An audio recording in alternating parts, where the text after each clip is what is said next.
And so it is. Dear Shambhala, we come to the time of questions and answers on this day. Cauldre has asked me one small favor or indulgence that I do not answer the questions with "it doesn't matter." So, without going into further discourse, let us begin. Okay. In the show, the Kuthumi talks about eating the whole elephant. I was wondering if we continue to keep eating the whole elephant and continue moving and changing the energy, does this create a potential not only for Shambhala, but all of humanity to transition into the new energy easier? Indeed, absolutely. First, you'll realize that it's really not an elephant, that it's really just a pea. And just very tiny, not this great big elephant, because it's an illusion right now. It just feels enormous. But yes, you continue to, when we say eating the elephant, you continue to feel all of the energies. You continue to bring them in rather than to hold them outside of you. There's a tendency sometimes to only take in part of it. You're trying right now to only take in what you would call the positive side of life. We invite you to take in all of it. Good news, the bad news, the no news, the extreme news. And bring it all in. By doing that, first of all, you provide yourself with a very balanced flow of energy. You allow yourself not only to see both sides of duality, but you allow yourself to see the other very interdimensional energies that are coming in at this point. When you bring this energy in and feel it for yourself, without owning it, without blaming yourself for the woes of the world, you give yourself tremendous insight and perspective into what's really going on. As we told a group also recently, things are not at all what they appear to be. It's one of my favorite Cryon sayings. Things are not at all what they appear to be because there is something very, very different happening than just what you read on the surface. As you allow yourself to absolutely absorb all of these feelings, understanding they're not yours, you also read into and tap into all of the different potentials, all the different realities that exist, and all of the different facets. This provides a tremendous inspiration to you and a totally different way of looking at life rather than on a very linear path based on history and linear future. You now see that it is so much more encompassing and actually a lot more fun. As you explore the grand potentials that exist within all of this energy right now, understand how to use it for yourself or how to enjoy it for yourself.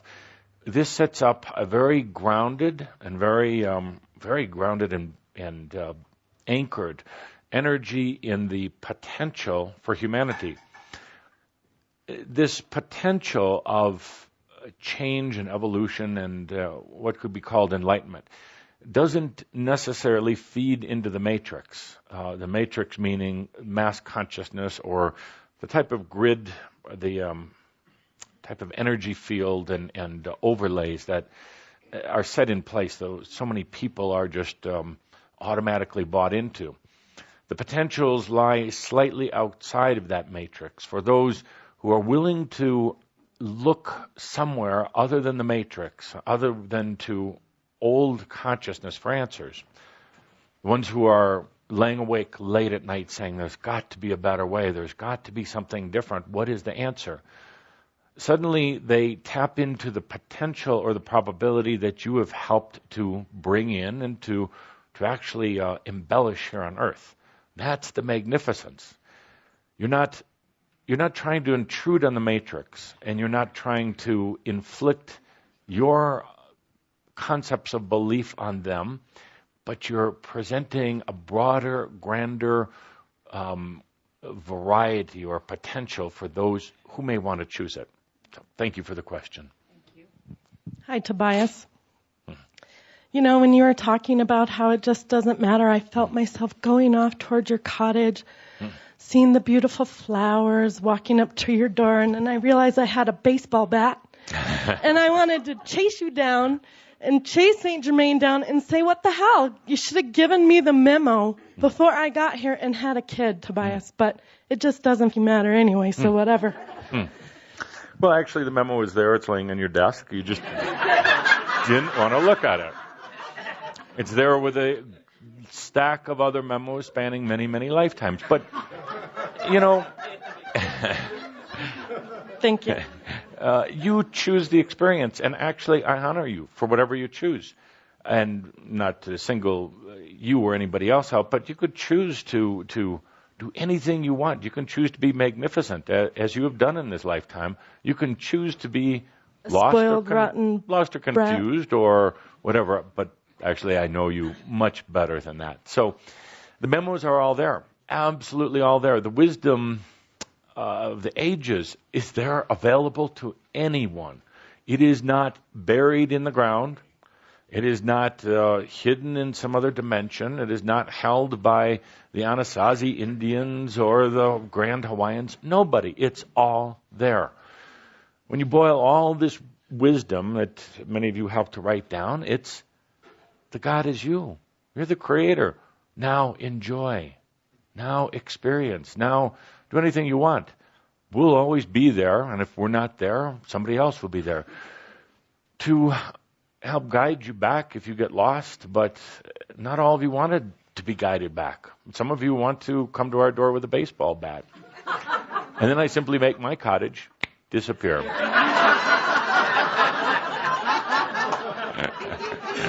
By the way, dear, your batting average is going way down. I got my imagination too.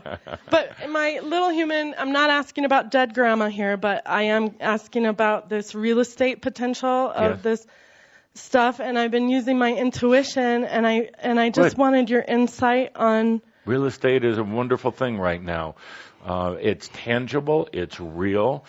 If you look at it in pragmatic terms, the market is down right now, and it'll be a while before it comes back up. But it can tell you very clearly that the population on Earth is going to continue to grow. The need for housing will still be there. And I would actually encourage Shambra, stepping out off of Caldra's safety limb here, but I'm going to encourage Shambra to invest in real estate and to use it for rental or for commerce of some type, because you are literally and figuratively creating a safe space, a place where people are going to go not just to live, but to feel these energies that you're helping to bring in. Any house or any building that you buy and others occupy is going to be filled with potentials. What a grand thing this real estate really is. I'm specifically talking about a mentoring opportunity that's been presented, how you feel about those people. Let me say this. There are things to learn, but you're absolutely going to go out on your own. Don't follow a system or a structure right now. I mean, take a look. Let's be logical for a moment. Take a look around you. The systems don't work anymore. The programs don't work anymore. You're going to develop the new program. So learn a little bit about the ins and outs, but then for all of you, no matter what you're doing, don't follow somebody else's system, no matter if it's healing or investment or invention or anything else. Thank you. I've been on my journey for 4 years now. I have felt... I have to stop there. Oh, dear. You've been aware of your journey for 4 years, but you've been on your journey for a long time. Continue. I'm reading a question for somebody else, not for me. Indeed, I know. We're ready? Indeed. Okay. I've been on my journey for 4 years now. This is Leslie.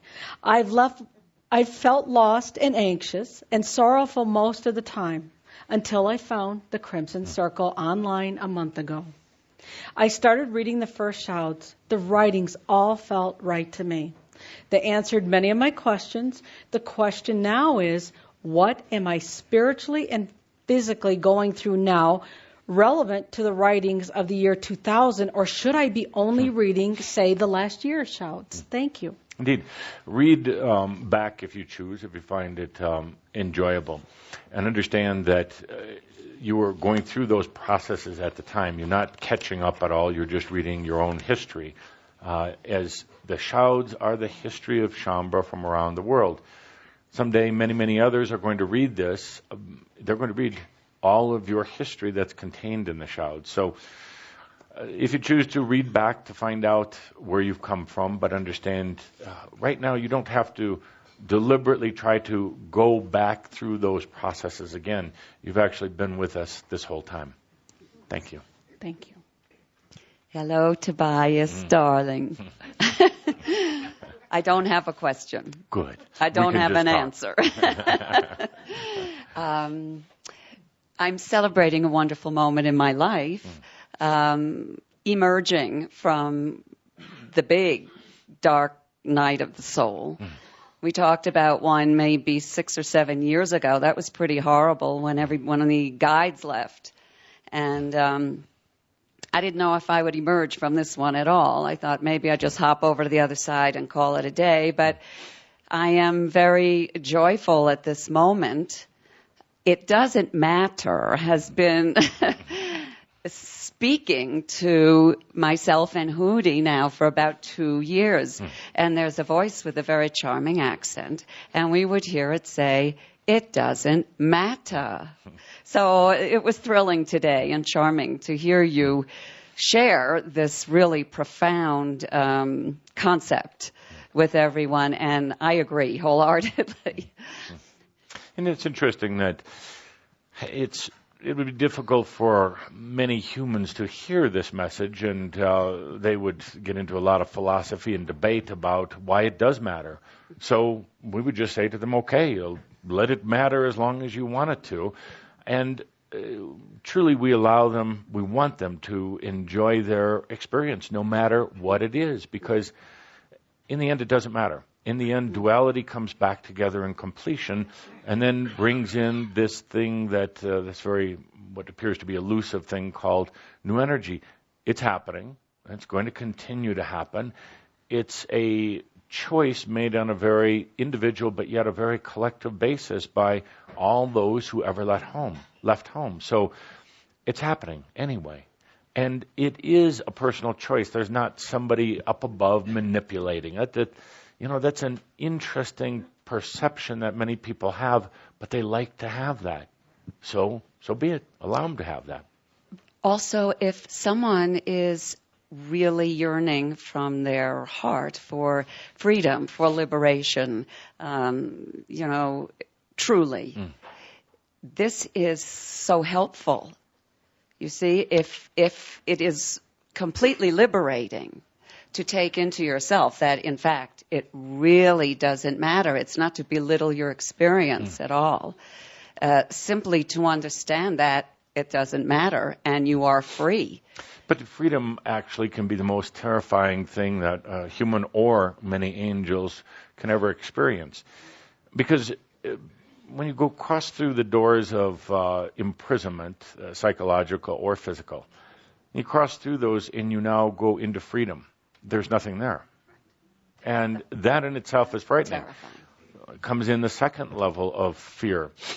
If there's nothing there, and if I can create, what if I create wrongly? What if I create something, a demon, or something that harms myself or others? So there's a tendency to get to the door of freedom and bang on it, saying you want out, and demand that you want out, and get very angry that you aren't free.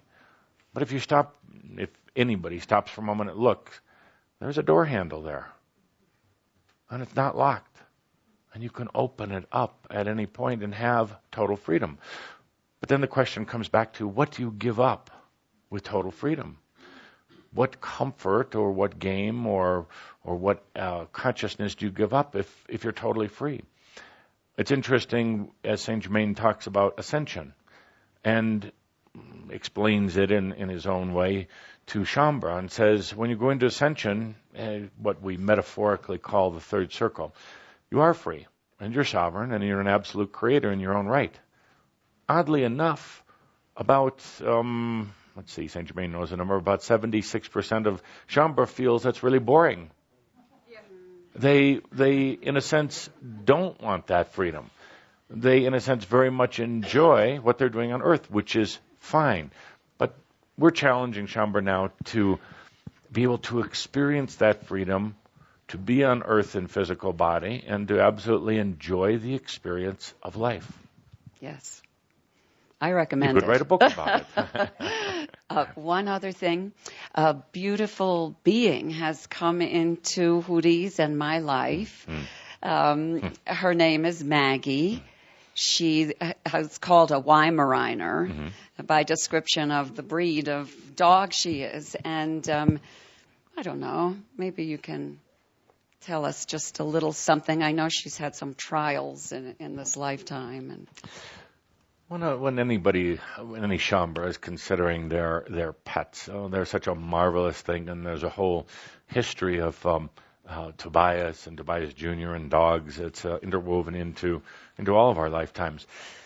Take a look at the time that this precious one came into your life. You could say that pets, dogs and cats and a few birds, are generally the manifestation of a part of yourself. They're not what you would call your total self, but your energy is infused into them, and these precious beings, these precious type of divas or type of earth beings, they're not quite angels, but they're earth beings. They absorb your energy. So when one like this comes into your life, take a look at the timing that when it came in, what it's sharing back with you right now, which is probably love and wisdom. But also take a look at its past, because that past also is a reflection of your past in the case that you get a pet like this. Now, for those getting brand new pets, generally they are ones who have been with you before. They're very familiar with your energy and your journey, and they've been walking along the path with you for as many lifetimes as you could count. So they generally feel very, very close. They're like energy sponges, but consciously. They pull your energy in, and they help you work with it in such a loving way, as long as you're choosing it to be loving. So when you look in its eyes, understand that it's its own being, but it's also being such a part of you as well. Indeed. It's helping pets help to teach all how to love themselves. Dear Tobias, there's been a lot of media attention and controversy recently regarding the benefits of bioidentical hormones for those of us females over 40. Can you say more about the role of hormones in our bodies, especially those of us entering our next phase of life? Can they be used to help balance ourselves for a temporary time? And incidentally, why do menopausal symptoms seem to be so similar to those of ascension? Thank you for all the female Thank you from all the female middle-aged Chambre who probably are at least 50% of your demographic. Indeed. So, several things. The symptoms of menopause have much to do with the integrating of the masculine feminine self, and really it's ultimately about loving the total self. So they are very, very similar to an ascension symptom, because it's about integration and evolution and going through a life change.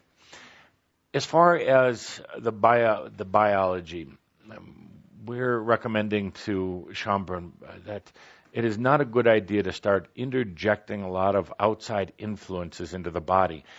There will come a time in the lifetime of most of you when there is a more balanced outside introduction, a balanced type of hormones, or even in the stem cell type of therapy. But right now it's very, very, very developmental, and it's actually carrying the consciousness of not only the researchers but human in general. Not quite sure if they're ready to make that leap. So getting involved in some of these is not particularly advisable right now. Go back into yourself. Your DNA is changing.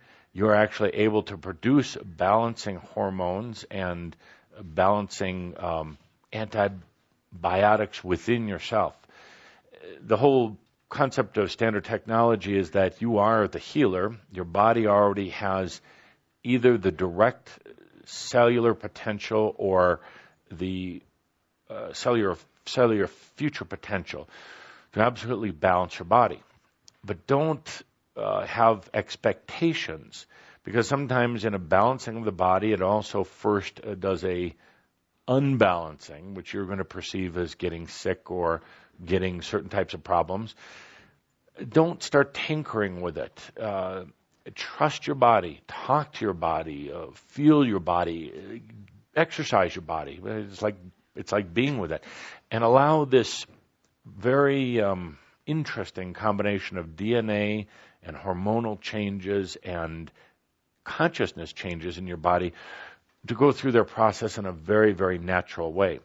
There's some days where that's challenging indeed, and you don't know if your body's going to make it through, but that's when you really do the breathing and the allowing and the loving of your body and let it adjust itself to the consciousness. The body tends to be the last in this whole chain of adjustments that are going on.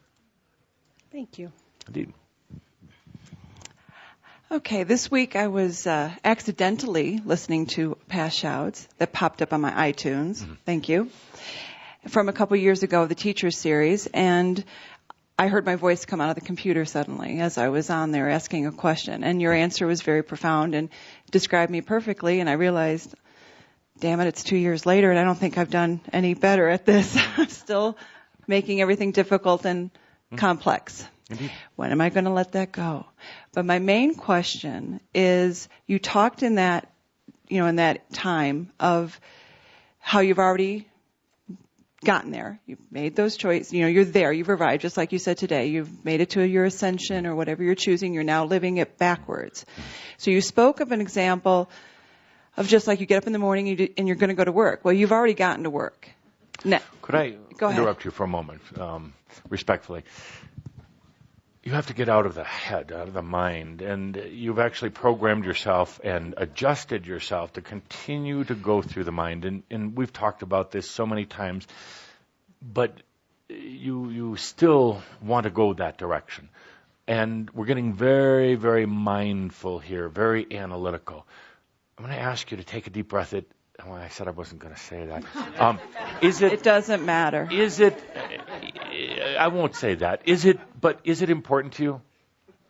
It's a different way of saying, does it matter? There's this continual mental activity, and you feel lost without that mental activity. You're actually addicted to it. The electrical flow in the mind and the way it flows, and it's very tight corridors that you allow it to flow. And it literally blows your mind to feel that you could get out of thinking. So you're in this constant dilemma, and it's interesting from our perspective. I think we'll use it as a case study later on, if you don't mind. It's interesting, okay. It's beautiful, it's wonderful. But what you're truly asking here is, how do you get out of the mind? Well, several things. You stop, you take a deep breath, and you make a very conscious choice, not just a mind choice, you see. There's a difference between a mind choice and a heart choice. And say, I'm ready to get out of that, but again, once you do, your life will change. And the question I have back for you is, are you ready to have your life change? And don't tell me yes until you really go in. I don't know that. Until you really go in and feel it. Because I from today, I can feel that. There are things that I'm enjoying and holding on to. Indeed. That get me through, and I would have to let go of all that. And have you noticed in your patterns that every time you start to open and to feel and to expand, something pulls you back? Now, you like to blame it on other things. Of course, we all do. You all do. But you'll blame it on your partner, you blame it on a job, the economy, the weather, the squirrel hibernation patterns, or anything else that you can. And this becomes now a kind of an excuse, but a mental process. And then when you get tired of that, you start to expand again and to grow, and you have great joy, and then it pulls you back. So what is it that's actually holding back? What is the fear of getting out of the mental, very, very deliberate mental programming? I'll give you a few hints. A carryover from Atlantis, the very deliberate hypnosis that the mind is God, and the fear of finding out what happens when the mind doesn't know the answer. You see. Thank you. Indeed. So you can continue with your question if you choose. I just was in my mind, I guess. Indeed. And don't beat yourself up on that, but take a look at what can happen if you're into true feelings of sensory perception and true openness. And if you let's do this. You're going to have some situations coming up in your life that require problem solving. Consciously stop yourself. Don't go into mental solution.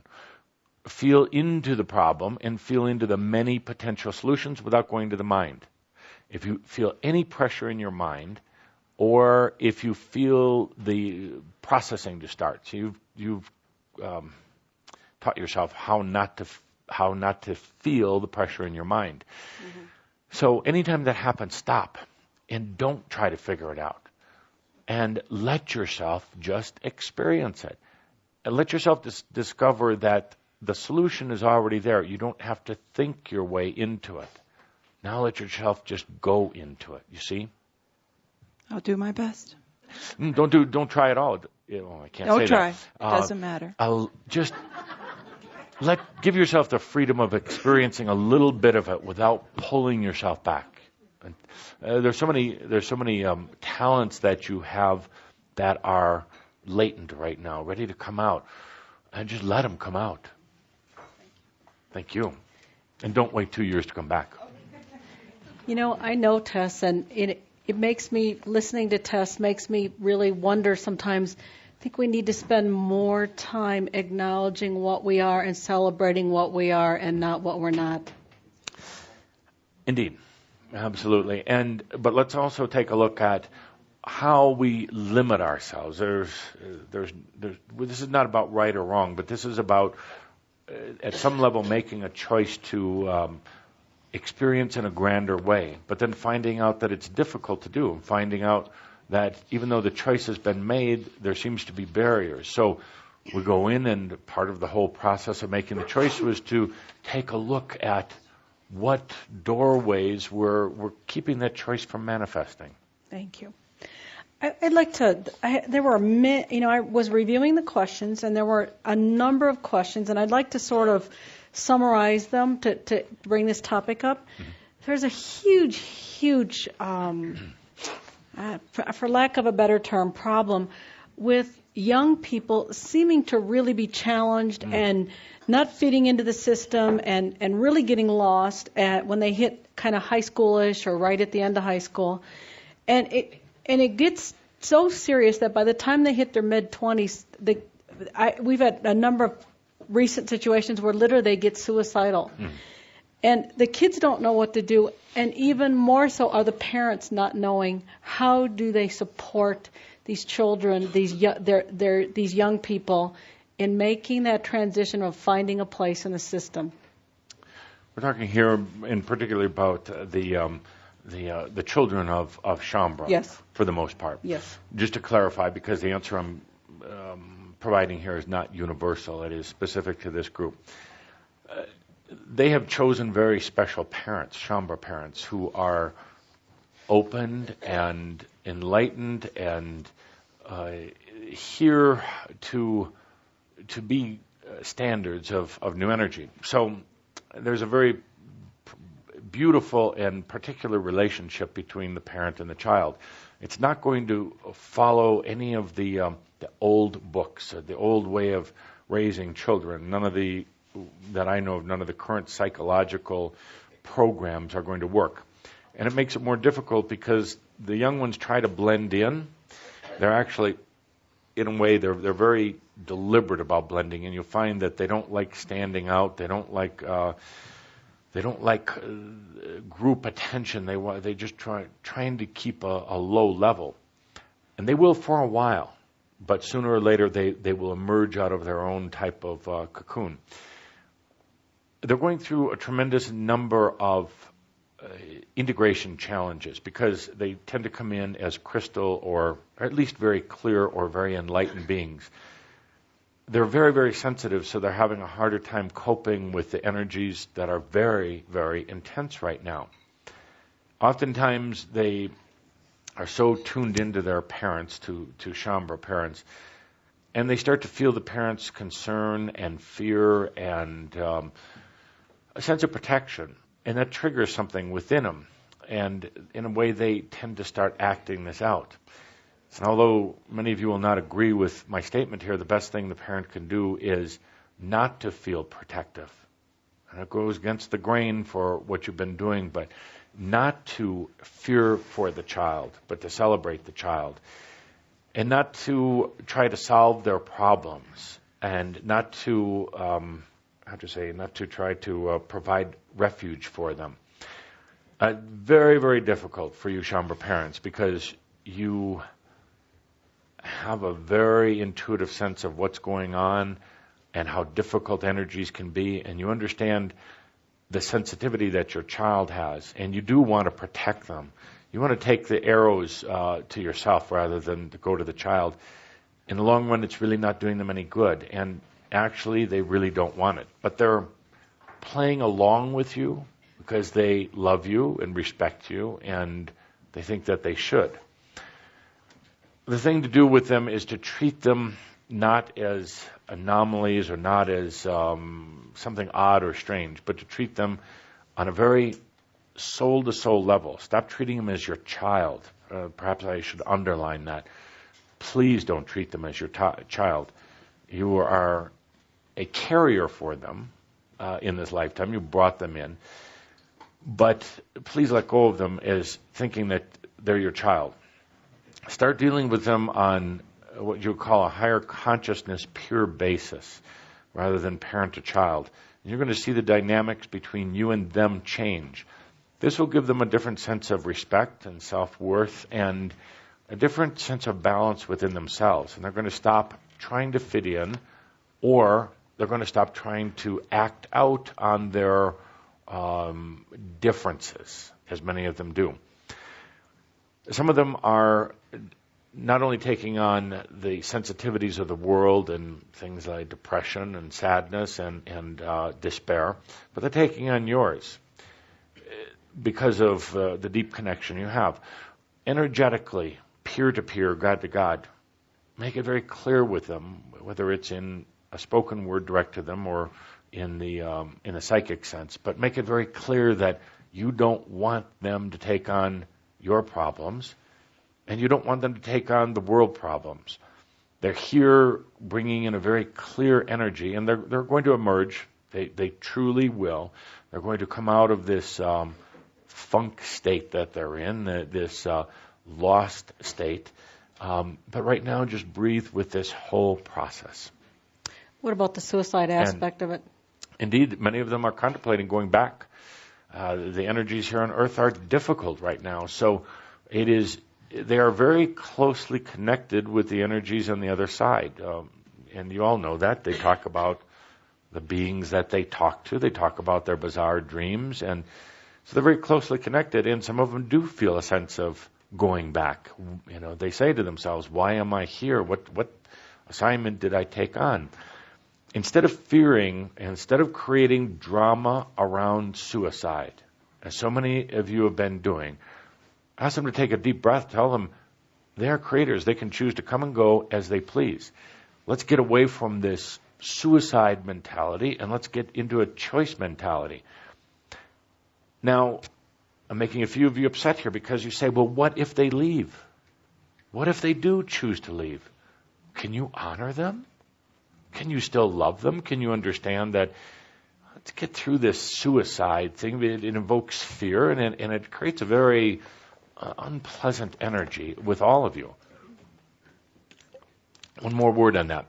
I truly encourage you not, please, I truly encourage you not to get them into the hands of an old energy psychiatrist who's going to put them, first of all, will never understand the more enlightened nature of their being. Is going to get them on these drugs. That causes the suicide. That is the reason. If you have a child who is suicidal in their attitude, I first ask you to take a look in the medicine cabinet. Have you allowed the prescription of these drugs? Because that will get them in a very altered state that will make it very difficult for them to stay here. So get off of those type of drugs. Can you get these precious beings into breathing? That will help them integrate the energies from the other side and this side. So I know some of you accuse us of oversimplifying, and we are proud of that. Thank you. 2 more questions. Indeed. Hey, Tobias, and I want to thank you, first of all, for the It Doesn't Matter. And I don't have yes, you have spent so much time with trying to make it matter, and have you realized in doing so you've allowed other people then to act it out for you and keep telling you it does matter, you should be doing this and you should be doing that, and intuitively you know it doesn't matter. Too true. Too true.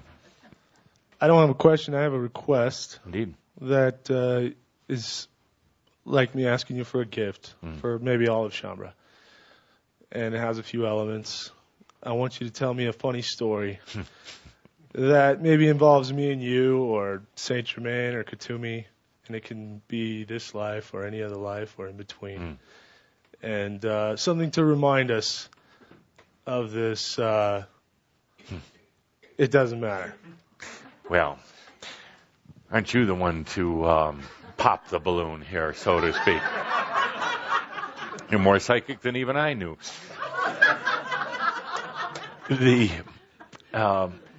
Just between us, these are a few of the stories I want to tell in my departure, in our last days together. I would rather save it for then than do it now, because I am collecting stories about many of you. So if you don't mind, indulge me and allow me to do this in our last shouds together. Thank you. Indeed, thank you. And keep working on that very attuned psychic nature. We thought it was a secret. Hello, Tobias. I have a question about interdimensional expansion. Yes. Since the fall, since the workshop, I feel like I have really improved my connection and my communication with my animals. But otherwise, I don't feel like I've made much progress, and I wonder if I'm doing something to block or to keep from having the experience or allowing the experience in. No, looking at your energy, we don't see that. It's you're actually working on it very very smoothly, and it is easier going through the pets first, and it's much easier to expand your energy into things like rocks and trees and water, and definitely your pets. That's going to give you a very good basis or baseline for when you start some of the more non-physical interdimensional traveling. So I actually, checking your energy out very carefully here, see it's a wonderful path you've chosen.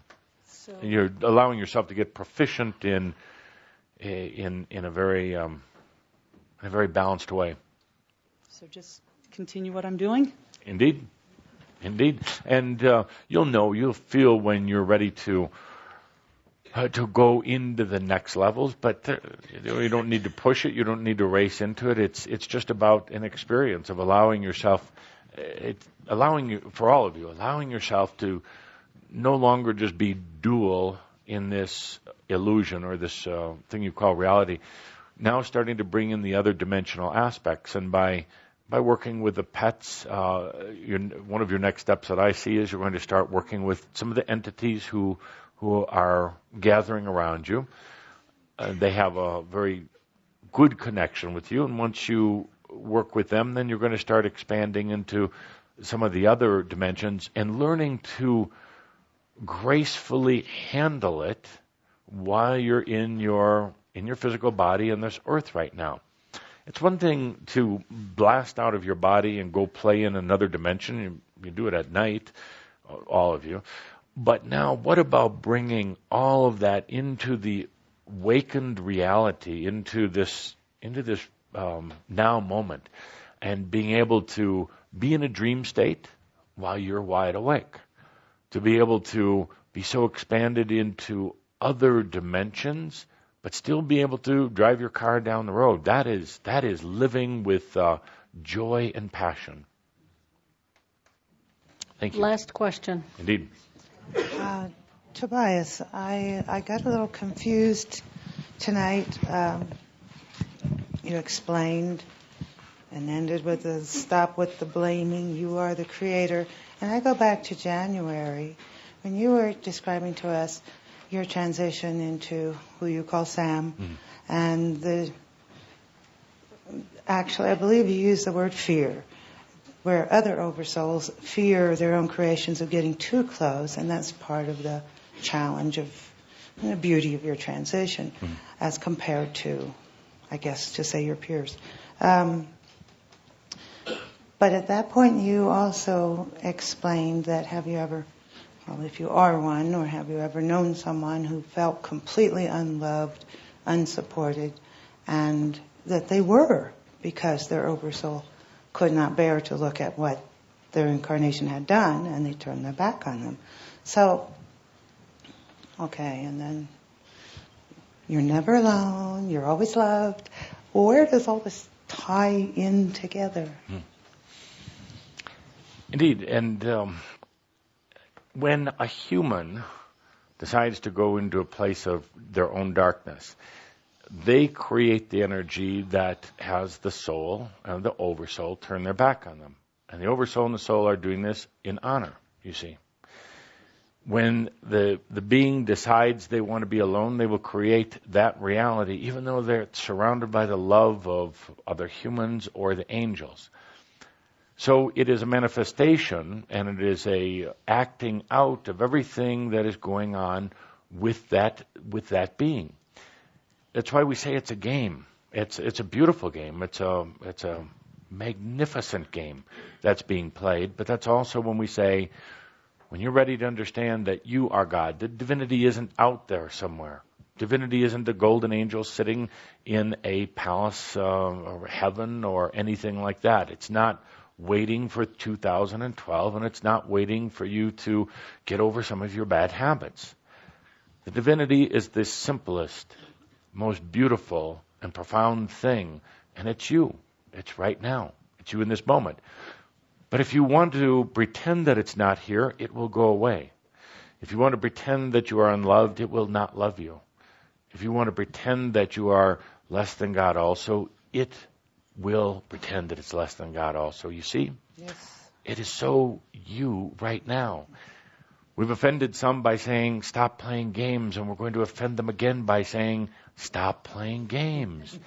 Unless you enjoy the games. But then understand they are your games.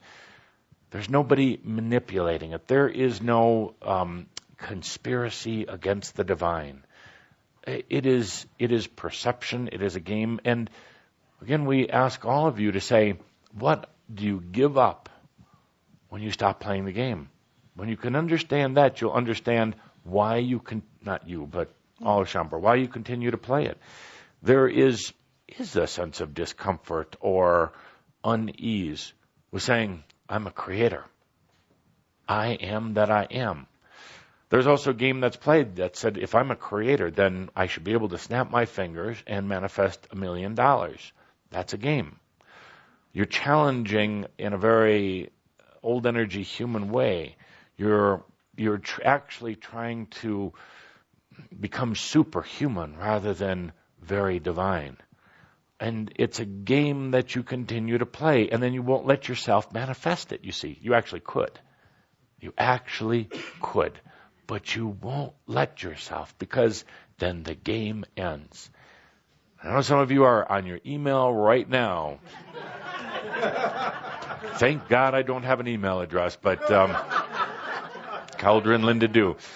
Say, but Tobias, damn it. And I say, damn it back to you. You're playing a game. You're playing the game of being broke or sick or lonely or whatever it is, and it's wonderful. I admire you. I admire you. The only question I ask, based on your basically demands to us, is, well, when do you want to stop playing it? And you say, but I'm not playing a game, and you continue to be impoverished and ill and not a creator. And that's fine. We love all of you. We truly do. And we honor all of you, just as your soul and oversoul and all this other stuff honor you and are going to play the game right along with you. It is a marvelous game. But you have said, I'm done with it. You said, please, somebody come in and tell me it's a game. Somebody come in and tell me it doesn't matter. That's why we're here.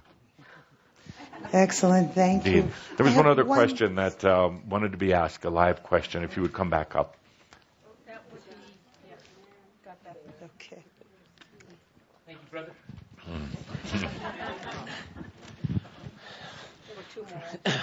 First time here, and I have a... Fun, isn't it? Oh, yeah, it's wonderful. I have a city question, and it's about Cripple Creek. And I want to know when, how, and why that dormant volcano will become active, because I live in Colorado Springs. Indeed. Do you want it to become active? No, I have a hunch that in the not too distant future, a lot of the Earth Mother's geothermal rumblings will occur around our Earth planet. Well, let me say this, and bordering on being a little cautious here for a variety of reasons. There'll be energy movements, not directly in Cripple Creek, but in a lower, flatter area. And it's going to be shaking up of some energies, and not of volcanic type, but there'll be some other things, because there was a lot of pent-up energy in this particular region, which we're not going to mention. A lot of pent-up energy, and it needs to be released. The energy is angry. It's very, very rigid. And you know what happens when things are rigid? They tend to crack and break. So what we're saying is your intuition is pretty good, but just move a little bit downhill, and you're going to, and don't think in terms of the type of eruptions that you were talking about. It's a different type of energy shift. I was always told location. Well, location changes into new. Oh, yeah. And I, not that I want to plagiarize, but I heard a bunch of really good bumper stickers. And I'm wondering if I could use them. Not necessarily get rich, but... Why wouldn't you want to get rich? You choose the experience. I like that Excellent one. bumper sticker. Can I use it? As long as you say Tobias. All right.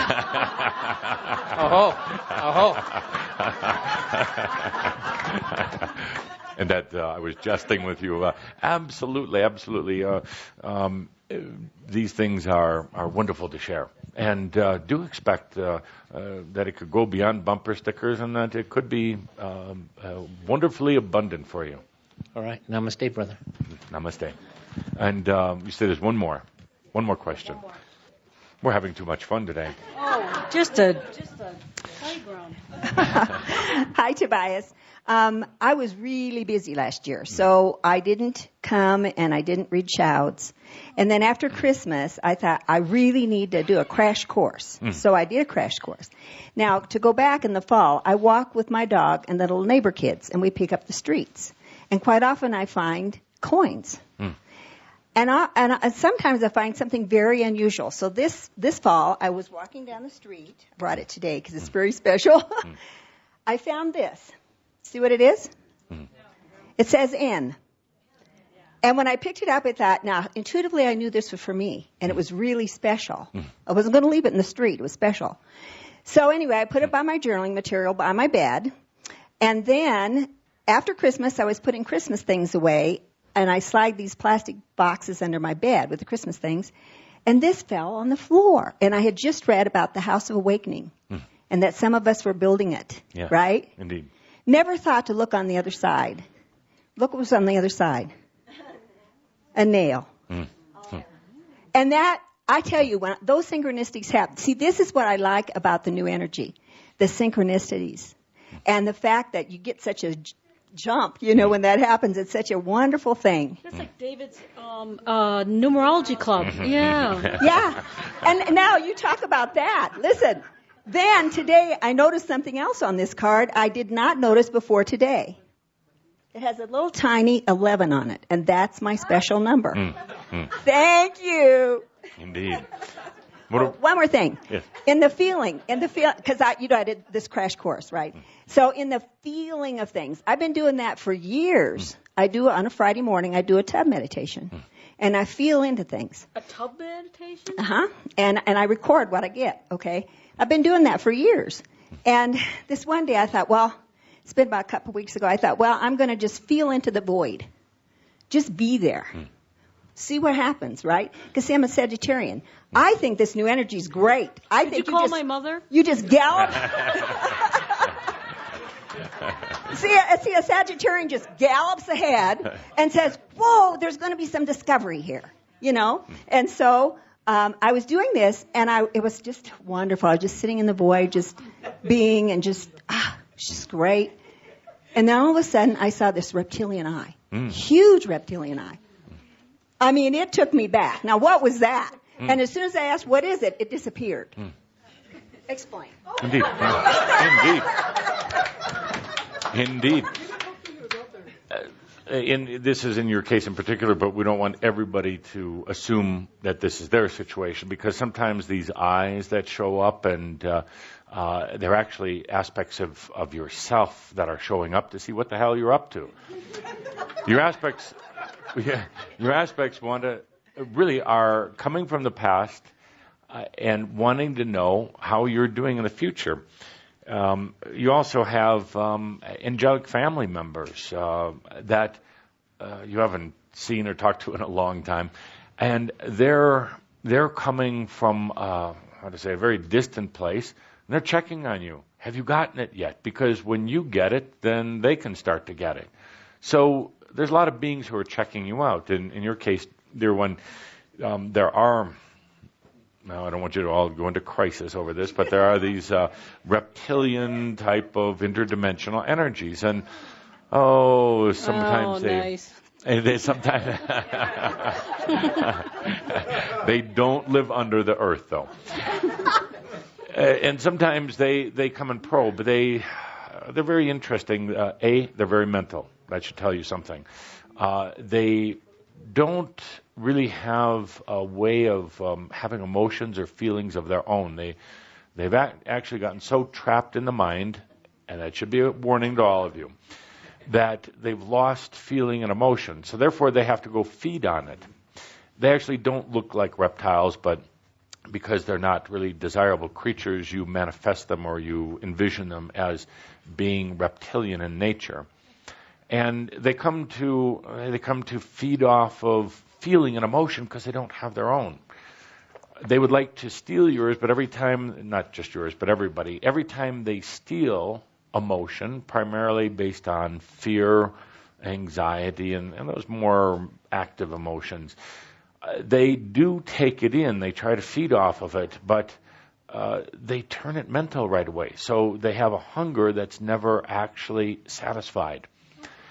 There's going to come a point, as we all know, that they go through their own transformation. These are not physical beings, by the way, but they go through their own evolution of their type of planet, whatever you want to call it, where they go beyond, but it's going to be very difficult for them. It's going to be hell for them.